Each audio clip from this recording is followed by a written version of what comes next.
final stop, the ultimate solution. আকাশের গতিবিধি নিয়ে আজকের এই বিশেষ আয়োজনে সবাইকে স্বাগত।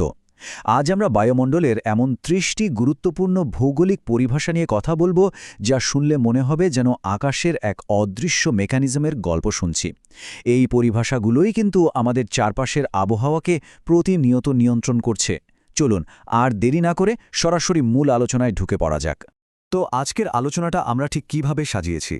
প্রথমেই জানব বায়ুমণ্ডলের একদম বেসিক বা ভিত্তি সম্পর্কে, এরপর ধাপে ধাপে বিশ্বব্যাপী বায়ুপ্রবাহ, পৃথিবীর নানা প্রান্তের স্থানীয় বায়ু, ঝড় ও বৃষ্টিপাত, এবং সবশেষে জানব জলবায়ুগত দুর্যোগ ও এসব নিয়ে হওয়া কিছু দারুণ গবেষণা সম্পর্কে। শুরু করছি আমাদের প্রথম পর্ব, বায়ুমণ্ডলের ভিত্তি বা সেই অদৃশ্য শক্তিসমূহ দিয়ে। ভাবুন তো, যে কোনো বড়সড় আবহাওয়ার ইভেন্টের জন্ম আসলে কোথায় হয়? ঠিক ধরেছেন, এই জায়গাতেই। একে বলা হয় বায়ুপুঞ্জের উৎস অঞ্চল বা সোর্স রিজিয়ন্স। সহজ কথায় এটি এমন একটি সুবিশাল এলাকা যেখান থেকে কোনো বিশাল বায়ুপুঞ্জ একটা নির্দিষ্ট সময় ধরে একই রকম তাপমাত্রা আর আর্দ্রতা অর্জন করে। ব্যাপারটা অনেকটা এরকম, ওই এলাকার মাটি বা সমুদ্রের নিজস্ব যে একটা চরিত্র আছে না, বাতাস যেন সেটাকেই নিজের ভেতর পুরোপুরি শুষে নেয়। এবার আসা যাক বায়ুপ্রাচীরের কথায়।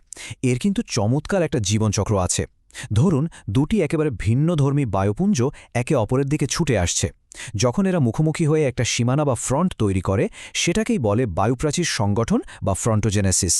আর এর ঠিক উল্টো দিকটাও আছে। যখন এই দুটো বায়ুপুঞ্জ নিজেদের মধ্যে তাপমাত্রা আর আর্দ্রতায় একটা ব্যালেন্স বা সমতা নিয়ে আসে, তখন সেই প্রাচীর বা সীমানাটা চিরতরে গায়েব হয়ে যায়।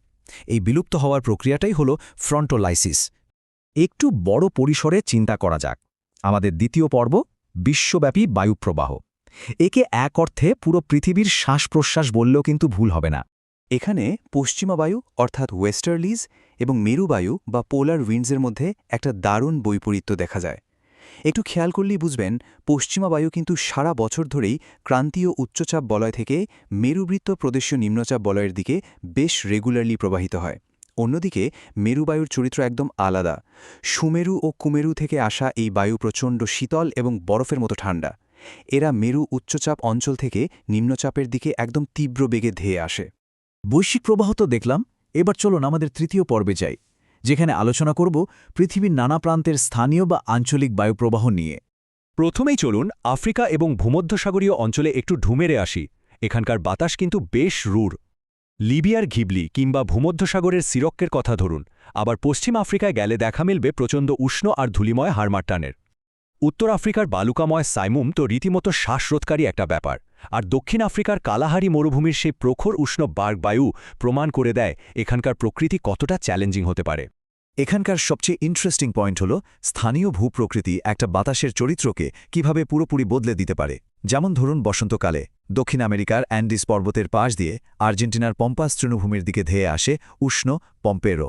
আবার এর ঠিক উল্টো চিত্র দেখা যায় উত্তর আমেরিকার আলাস্কায়, যেখানে প্রবাহিত হয় হিমশীতল টাকু বায়ু। কি অদ্ভুত একটা কন্ট্রাস্ট, তাই না? এছাড়া ক্যালিফোর্নিয়ার বিখ্যাত সান্তা আনা বায়ু কিন্তু এই স্থানীয় বৈচিত্র্যেরই আরেকটা দারুণ উদাহরণ। এশিয়া আর আমাদের ভারতীয় উপমহাদেশে এলে আবার সম্পূর্ণ ভিন্ন ধাঁচের কিছু অদ্ভুত বায়ুর দেখা মেলে। এই যেমন ভারতের মরু অঞ্চলে বয়ে সেই বিখ্যাত লু, আর গ্রীষ্মকালে বিহার উত্তরপ্রদেশে তৈরি হয় ধূলিঝড় আঁধি। দক্ষিণ ভারতে তো আবার আম্রবৃষ্টি নামের এক অদ্ভুত ব্যাপার ঘটে, যা গ্রীষ্মকালে আমের ফলনই নষ্ট করে দেয়। এছাড়া আসামের বরদৈছিলা, পশ্চিমবঙ্গে বর্ষা শেষে বঙ্গোপসাগরের সেই আশ্বিনের ঝড়, কিংবা মধ্য এশিয়ার তুরান অব্যাবাহিকার একদম শুষ্ক কারাবুরান, এগুলোর প্রতিটি প্রকৃতির এক একটা অসাধারণ খেয়াল।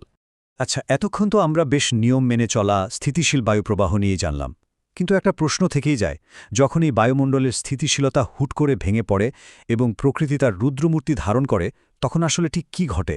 আর এই প্রশ্নের উত্তর খুঁজতেই আমাদের ৪ নম্বর পর্ব, ঝড় ও বৃষ্টিপাত, আকাশের রুদ্রমূর্তি।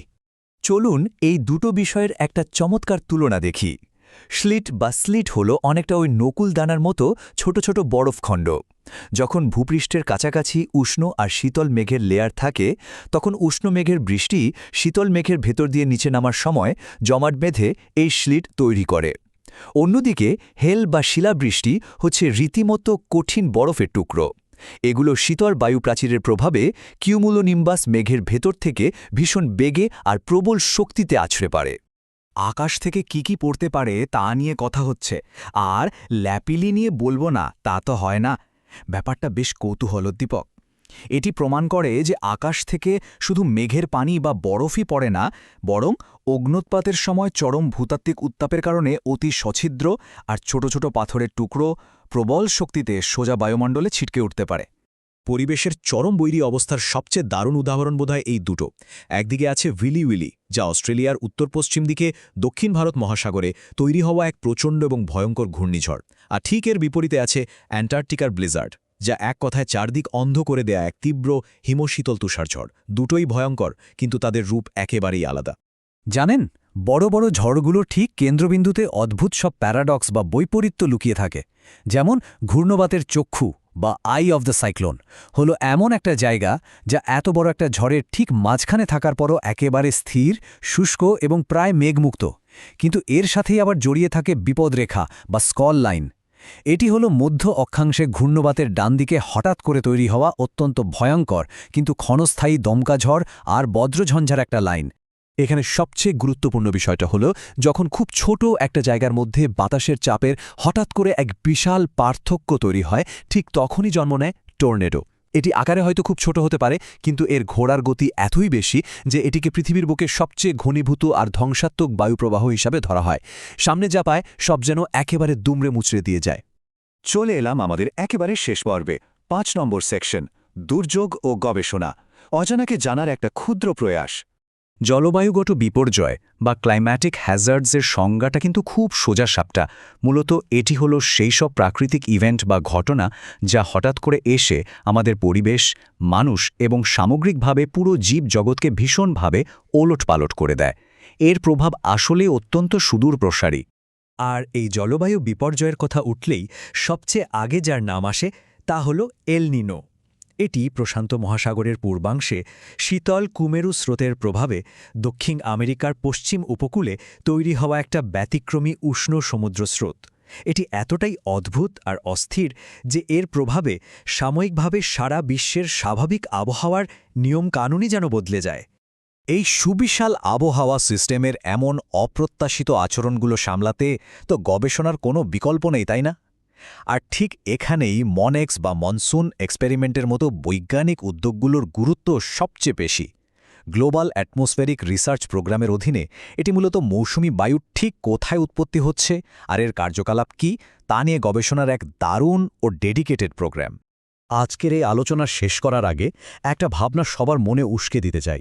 একটু ভেবে দেখুন তো, আমাদের মাথার ওপরকার এই যে বিশাল অদৃশ্য আর উত্তাল বায়ুর সমুদ্র, এর আরও কত রহস্যই না আমাদের অজানা রয়ে গেছে। এই অদৃশ্য শক্তিগুলোর পেছনের আসল মেকানিক্সটা যে কি তা পুরোপুরি ডিকোড করতে হয়তো আমাদের আরও অনেকটা পথ পাড়ি দিতে হবে। আশা করি আকাশ নিয়ে আমাদের এই কৌতূহল এভাবেই বেঁচে থাকবে। এতক্ষণ সাথে থাকার জন্য সবাইকে অসংখ্য ধন্যবাদ।